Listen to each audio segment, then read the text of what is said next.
पुट्ठा जैसे ही बाहर कदम रखता है तभी बारिश का मौसम छटता है और अचानक से धूप निकल आती है। अरे वाह, किस्मत भी मेहरबान है मुझ पे, भाई वाह। पुट्ठा जंगल की ओर जा ही रहा था। पुट्ठा उछलकर और चीखकर पीछे की ओर कूद पड़ता है। तभी अचानक काले बादल आकाश को ढक लेते हैं और लगातार बिजली गिरने लगती है। पुट्ठा जंगल की ओर भागता है। अरे ये क्या हो गया? अरे प्रभु, किसी बात पर क्रोधित हो गए हो क्या? बिल्कुल ही भस्म कर दोगे क्या? हे भगवान, पकौड़े तलवाने के चक्कर में कहीं इंद्रदेव मुझे ही ना तल दे। पुट्ठा भागते भागते जंगल के काफी अंदर पहुंच जाता है। जैसे जैसे वो अंदर जाता है उसे किसी के चिल्लाने की आवाजें आने लगती हैं। वापस लाओ, वापस दो मेरा सेब मुझे। हे भगवान, ये तो किसी बच्चे की आवाज लग रही है। पुट्ठा आवाज की तरफ भागता है। वो जाकर देखता है एक बच्चा ऊंचे आम के पेड़ के नीचे खड़ा होकर चीख रहा है। उसका मुंह गुस्से से लाल है। पुट्ठा भागकर उसके पास जाता है।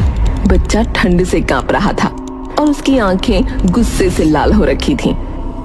हे भगवान, ये बच्चा किसका है?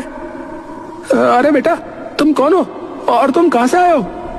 बच्चा सामने की ओर उंगली करता है और मुंह बनाकर रोने लगता है। उसी समय अचानक बारिश भी होने लगती है। पुट्ठा चौंक कर इधर उधर देखने लगता है। वो बच्चे के सर पर हाथ रखकर पूछता है, बेटा क्या हुआ है? क्यों रो रहे हो? वो मेरा आम ले गया। हाँ, वो ले गया? कौन ले गया? ये कहकर उसकी सुनहरी नन्ही आंखों से आंसू छलक आते हैं। तुम्हें भूख लगी है?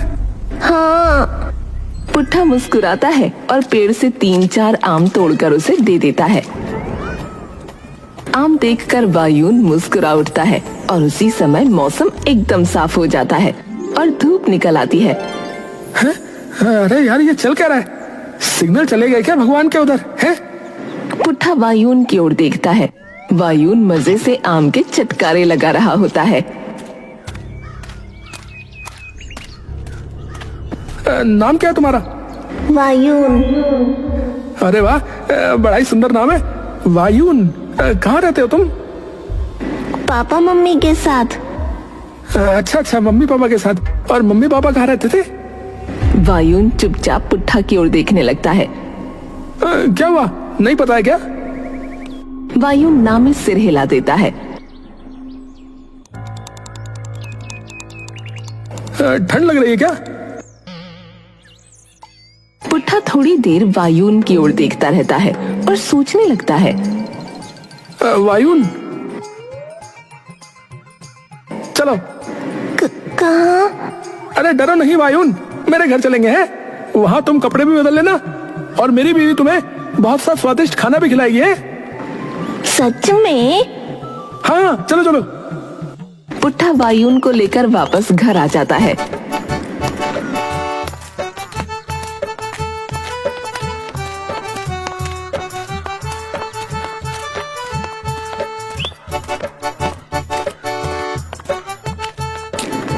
शर्मिली, ए शर्मिली। क्या हुआ? ले आए लकड़ी? हे भगवान, वो तो मैं भूल ही गया। शर्मिली बाहर आती है और बच्चे को देखकर चौंक जाती है। ये क्या ले आए? लकड़ी मंगाई थी। अरे बच्चा बेचारा पता नहीं कैसे जंगल में फंस गया था। बारिश और ठंड से कांप रहा था और भूखा भी था। शर्मिली अंदर से भागकर तौलिया लाती है और वायुन को उसमें लपेटकर खुद से चिपका लेती है। बाबू तो ठीक है ना? वायुन मुस्कुराकर शर्मिली की ओर देखता है। हाय, देखिए ना जी, कितनी सुंदर मुस्कान है, जैसे नीले समंदर के अंदर सफेद सीपियां चमकती हो। अरे इसके लिए सूखे कपड़े ले ले गुड्डों के अंदर से। शर्मिली मुस्कुराती हुई अंदर से कपड़े ले आती है।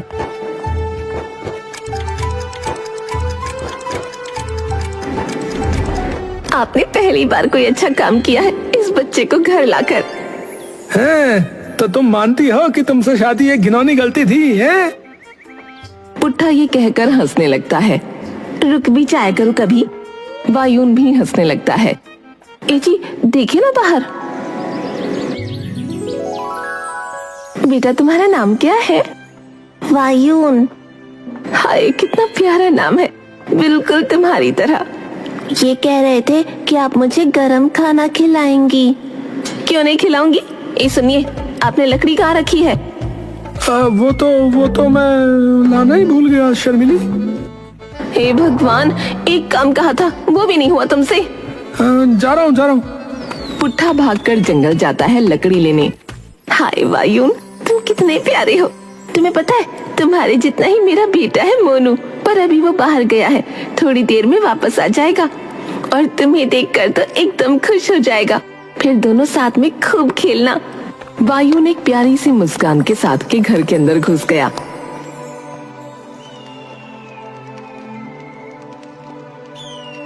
थोड़ी ही देर बाद पुट्ठा लकड़ी लेकर लौटता है।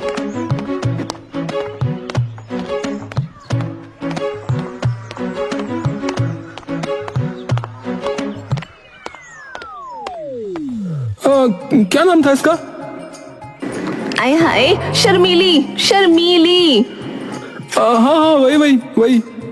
चलो शुक्र है ले तो आए। अरे ये छोड़ो, ये बताओ कि वायुन कहाँ है? वाह, वैसे तो मुझे भी भूल जाते हो, वायुन याद रह गया तुम्हें? अरे इतने प्यारे बच्चे को वैसे भी कौन भूल सकता भाई। अरे वो अभी सो रहा है अंदर, थका हुआ था और शायद वो बहुत दिनों से यहाँ है।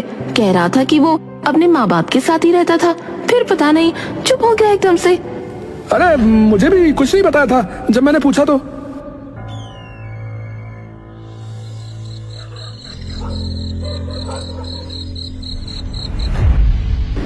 चित्रगुप्त अपने कार्यस्थल में पूरी कोशिश कर रहे होते हैं कि उन्हें इस विपदा का रहस्य पता लगे। हर लिपि, हर वेद, हर उपनिषद, यहाँ तक कि ऋतुवेद भी टटोलते हैं, पर उन्हें ऐसा कोई उत्तर नहीं मिलता जिससे उन्हें इस अस्वाभाविक घटना का पता लग जाए। अचानक एक तेज रोशनी उन सभी ग्रंथों, वेदों और उपनिषदों पर फैल जाती है। चित्रगुप्त की नजर एक चमकदार पीले रंग की पट्टिका पर पड़ती है जिस पर सूर्य का चिन्ह बना होता है। ये संदेश तो इंद्रलोक से आया है। वहीं दूसरी ओर यमराज भी पक्का गढ़ में से धारते हैं, लेकिन जैसे ही वो नीचे उतरते हैं उनके भैंसे का पांव सड़क के गड्ढे में फंस जाता है। अरे क्या हुआ? महाराज, मेरा एक पांव गड्ढे में फंस गया है महाराज। अरे इस गांव में बड़े तुच्छ प्राणी हैं, क्या गड्ढे खोद खोद के पाताल लोक में जाएंगे क्या? सही कहा महाराज एकदम। तभी यमराज को मानो कोई विशेष अनुभूति होती है। महेश। जी महाराज। कुछ आभास हुआ तुम्हें भी क्या? जी महाराज, पर ये है क्या? कुछ तो है, कोई दिव्य शक्ति, मानो इंद्रलोक का कोई तत्व या कोई अंश हो। पर महाराज, ऐसा हो कैसे सकता है? ये तो मुझे भी नहीं पता। हमें इसके लिए अपने मानवीय अवतार में आना होगा।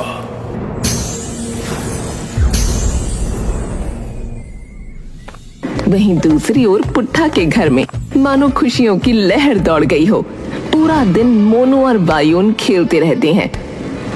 ए वायुन, आजा सीढ़ियों पे दौड़ लगाते हैं, देखते हैं कौन पहले ऊपर पहुंचेगा। हाँ चलो। दोनों सीढ़ियों पर ऊपर भागने लगते हैं, लेकिन अचानक वायुन का पांव फिसल जाता है और वो नीचे गिर जाता है।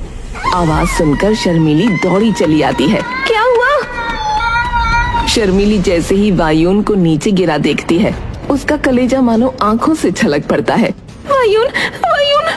वायुन धीरे से उठता है और शर्मिली को देखते ही आंसुओं में बिलख उठता है। शर्मिली उसे गले से लगा लेती है, लेकिन वायुन के रोने की चीखें पूरे घर में गूंज जाती हैं और पूरे घर पर शोक की काली घटाएं छा जाती हैं। पूरे घर पर बारिश आंधी बनकर टूट पड़ती है। आंधी और बारिश का प्रकोप इतना घनिष्ठ होता है कि मोनू को सीढ़ियों की रेलिंग पकड़नी पड़ती है। शर्मिली मौसम का ऐसा स्वरूप देखकर निशब्द हो जाती है। एकदम से इतना साफ मौसम इतना कैसे खराब हो सकता है? तभी भागा भागा पुट्ठा वहाँ आता है। पुट्ठा देखता है कि शर्मिली ने वायुन को अपनी छाती से लगाया है। अरे क्या हुआ शर्मिली? पता नहीं जी, मुझे एकदम से कुछ आवाज आई, पर जब मैं बाहर आई तो नीचे गिरा हुआ था। यमराज और भैंसा गांव में मौसम की इस विडंबना की जांच पड़ताल कर ही रहे होते हैं कि तभी भैंसा एक अनोखी चीज अपनी आंखों से देखता है। महाराज, भैंसा अपनी थोड़ी बगल की तरफ उंगली घुमाता है। यमराज देखते हैं कि उनके सामने घने काले बादल छाए हुए हैं। यमराज ये देखकर आश्चर्यचकित रह जाते हैं। वो दिव्य चीज अवश्य वहीं वास करती है। महेश, चलो वहीं पर। शर्मिली और पुट्ठा मिलकर वायुन को चुप कराते हैं और उसकी मरहम पट्टी करते हैं। वायुन की लाई आंधी थोड़ी देर में थम जाती है और तभी चारों ओर छाए बादल और तेज आंधी तूफान भी एकदम से छट जाते हैं। शर्मिली जाकर वायुन को सुला देती है और वापस पुट्ठा के पास आकर बैठ जाती है। सुनिए, हाँ जी बताइए, क्या बोल रही हैं आप? मैंने आज वायुन के बारे में एक चीज पर बड़ा गौर किया। है वो क्या भाई? क्या आपने कभी ये महसूस नहीं किया कि वायुन जब जब रोता है तो आसपास अचानक बहुत जोर से बारिश आने लगती है और जैसे ही वो चुप होता है तो बादल एकदम से छट जाते हैं।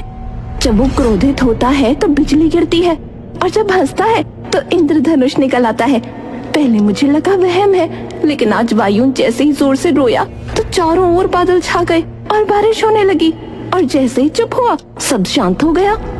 शर्मिली एकटक पुट्ठा की ओर देखती है। पुट्ठा भी एकदम से उसकी ओर देखता है। लगता है शर्मिली तुम सही कह रही हो। उस दिन भी जंगल में जब वो रोया था तो बारिश होने लगी और जैसे ही चुप हुआ तो एकदम से धूप निकल आई। इसका मतलब वो जैसा महसूस करता है मौसम भी उसके हिसाब से बदल जाता है। शर्मिली और पुट्ठा थोड़ी देर एकदम चुप हो जाते हैं। वायुन है कौन? किसका बेटा है? वो ऐसा क्यों है? ये तो नहीं पता, पर इतना जरूर पता है किसी को इस बच्चे के बारे में नहीं पता लगना चाहिए। न जाने कितने स्वार्थी और लोभी लोग इस बच्चे को ले जाने की फिराक में होंगे। तभी वहाँ यमराज और भैंसा अपने मानवीय रूप में आ धमकते हैं। अरे कोई है क्या इस घर पर? शर्मिली और पुट्ठा देखते हैं कि दरवाजे पर दो मोटे से आदमी खड़े हैं। दोनों दरवाजे की ओर जाते हैं। जी नमस्ते, बताइए। नमस्कार भाई। नमस्कार बहन जी। नमस्कार नमस्कार, बताइए। जी हम जनगणना के लिए आए हैं, तो आप हमें बता सकते हैं कि इस घर में आपके अलावा और कौन कौन रहता है? पुट्ठा और शर्मिली एक दूसरे की ओर देखते हैं। जी हम दोनों और हमारा एक बेटा मोनू। जी सिर्फ एक ही है और कोई नहीं है? शर्मिली और पुट्ठा अब सतर्क हो जाते हैं। नहीं, कोई और तो नहीं है, सिर्फ हम तीनों ही हैं। अच्छा अच्छा, वो हमें थोड़ी सी प्यास भी लगी थी, तो क्या हम अंदर आ सकते हैं? अभी तो हम लोग बाहर जा रहे हैं, लेकिन मैं आपके लिए यहीं पानी ले आती हूँ।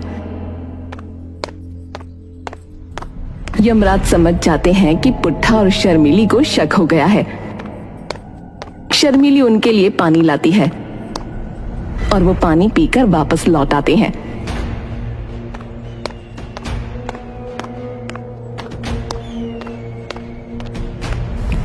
हाँ महेश, अब मुझे पक्का यकीन हो गया है कि वो दिव्य वस्तु अवश्य इन्हीं के पास है। जी महाराज, पर अब करें क्या? तभी यमराज के कानों में चित्रगुप्त की आवाज गूंजती है। महाराज। चित्रगुप्त जी, क्या हुआ? महाराज, आपको एक बार यमलोक आना पड़ेगा। एक बहुत ही आवश्यक संदेश आया है आपके लिए। आवश्यक संदेश? किसका? इंद्रलोक से। क्या? जी महाराज। महेश, चलो, यमलोक वापस जाना है। यमराज और भैंसा अपने असली रूप में आते हैं और यमराज भैंसे पर सवार होकर यमलोक की ओर निकल जाते हैं। शर्मिली और पुट्ठा बहुत चिंता में बैठे थे। उन लोगों को पक्का वायुन का पता है। शर्मिली, पर तुम इतने डंके के साथ कैसे कह सकती हो? अरे कैसी बात कर रहे हो, अभी 3 महीने पहले तो आए थे जनगणना वाले, आप ही ने तो दरवाजा खोला था। 2 औरतें क्या आ गई थी उस दिन जनगणना के लिए, आपके तो पैर ही नहीं पड़ रहे थे जमीन पर पूरे दिन। अरे ठीक है, पर अब करें क्या? कुछ दिनों के लिए यहाँ से चले जाते हैं। सही कह रही हो। हाँ चित्रगुप्त जी, अब बताइए क्या हुआ? महाराज, स्वयं इंद्रदेव का संदेश प्राप्त हुआ है। परंतु किस लिए? इंद्रवंशी कबीले का एक वंशज गुम हो गया है महाराज। आपको उसे उसके कबीले में वापस लाना है। उसी गांव में? जी महाराज। इंद्रवंशी कबीला? ये कौन सा कबीला है महाराज? इंद्रवंशी कबीला एक प्राचीन कबीला था, जहां अत्यंत विद्वान पंडितों और ऋषियों का निवास था। वे सभी देवाला नामक एक पवित्र गांव में रहते थे। परंतु एक दिन उस गांव पर ऐसा संकट टूटा जिसके विषय में किसी ने सोचा भी नहीं था। हर दिशा से सूखा, प्रतिदिन धरती हिलती, फसलें नष्ट हो गईं, जल स्रोत सूख गए और लोग तड़प तड़प कर मरने लगे। गांव का हर कोना विनाश की चपेट में था। तब ग्रामवासियों ने अपने अंतिम आसरे इंद्रदेव को पुकारा। कहा जाता है उन्होंने बिना एक बूंद जल के लगातार 10 वर्षों तक इंद्रदेव की तपस्या की। न दिन देखा न रात देखी, मात्र एक ही प्रार्थना, इंद्रदेव हमें बचा लो। और अंततः 10 वर्षों की कठोर तपस्या के पश्चात और भक्ति से प्रसन्न होकर इंद्रदेव ने उन्हें दर्शन दिए। उन्होंने गांव को आशीर्वाद दिया, अब कभी भी ये गांव किसी आपदा का शिकार नहीं होगा। और साथ ही उन्होंने उन लोगों को एक दिव्य वरदान भी दिया, अब से तुम्हारी भावनाएं ही मौसम को आकार देंगी। परंतु साथ ही इंद्रदेव ने एक शर्त भी रखी, इस गांव को बाहरी दुनिया से छिपा दिया गया ताकि ये शक्ति कभी किसी गलत हाथों में न जाए। तभी से देवाला एक रहस्य बनकर दुनिया की नजरों से ओझल है। लेकिन आज भी जब बादल बिना मौसम गरजते हैं, कहीं ना कहीं कोई इंद्रवंशी भावनाओं से मौसम को चला रहा होता है। तो इसका मतलब महाराज, उस गांव में उसी कबीले का वंशज आ गया है। परंतु यह कैसे हुआ? वो गांव तो बाहरी दुनिया से छिपा हुआ था। संदेश में लिखा था कि उनके गांव पर किसी असुर प्रजाति ने हमला कर दिया था, जिसकी वजह से वहां भगदड़ मच गई और वो वंशज अपने कबीले से अलग हो गया। अब गांव के सभी लोगों ने मिलकर उन असुरों को भगा तो दिया, पर अब वे इंद्रदेव से मात्र एक ही प्रार्थना कर रहे हैं, उसे ढूंढने की। और वो वंशज अवश्य उसी घर में है। महिष, शीघ्रता करो। वायुन और मोनू अपने बिस्तर पर आराम से सो रहे होते हैं कि तभी यमराज वहां प्रकट हो जाते हैं। इंद्रवंशी, डरो नहीं पुत्र, मैं तुम्हें तुम्हारे घर ले जाने आया हूं, तुम्हारे कबीले के पास। मेरे मम्मी पापा के पास? हाँ, वहां सभी लोग तुम्हारी प्रतीक्षा कर रहे हैं। रुको, पहले तुम इन्हें तो बताओ कि तुम जा रहे हो। इन लोगों ने भी तुम्हारा ध्यान रखा है, तुमसे अपने सच्चे मन से प्रेम किया है। वायुन दौड़ता हुआ शर्मिली और पुट्ठा के पास जाता है और उन्हें उठाता है। काका काकी। अरे वायुन, क्या हुआ? ठीक तो हो? क्या हुआ बेटा? काकी, मैं जा रहा हूँ वापस अपने घर। शर्मिली और पुट्ठा पर मानो बिजली गिर पड़ती है। तुम्हारे मम्मी पापा आ गए क्या? नहीं काकी, पर कोई है जो मुझे मेरे घर वापस ले जाने आया है। बेटा, अगर किसी गांव के किसी व्यक्ति ने तुम्हें ये कहा है तो वो झूठ बोल रहा है। वे लोग सिर्फ तुम्हारा फायदा उठाना चाहते हैं। नहीं काका, उन्हें मेरा नाम पता था और मेरे घर के बारे में भी पता है। तुम डरो नहीं काका काकी, मुझे कुछ नहीं होगा। शर्मीली वायुन को अपने सीने से चिपका लेती है। घर जाकर हमें भूल मत जाना, ठीक है? कभी नहीं भूलूंगा काकी काका। वायुन शर्मीली के पांव छूता है। भगवान तुम्हें जग की सारी खुशियां दे दे। और फिर पुट्ठा के पांव छूता है। खूब खुश रहो और फिर से आम खाने या अपनी काकी के हाथ का खाना खाने की इच्छा हो तो चले आना। अच्छा जी काका। और आखिरकार वायुन यमराज के साथ वापस अपनी दुनिया में चला जाता है।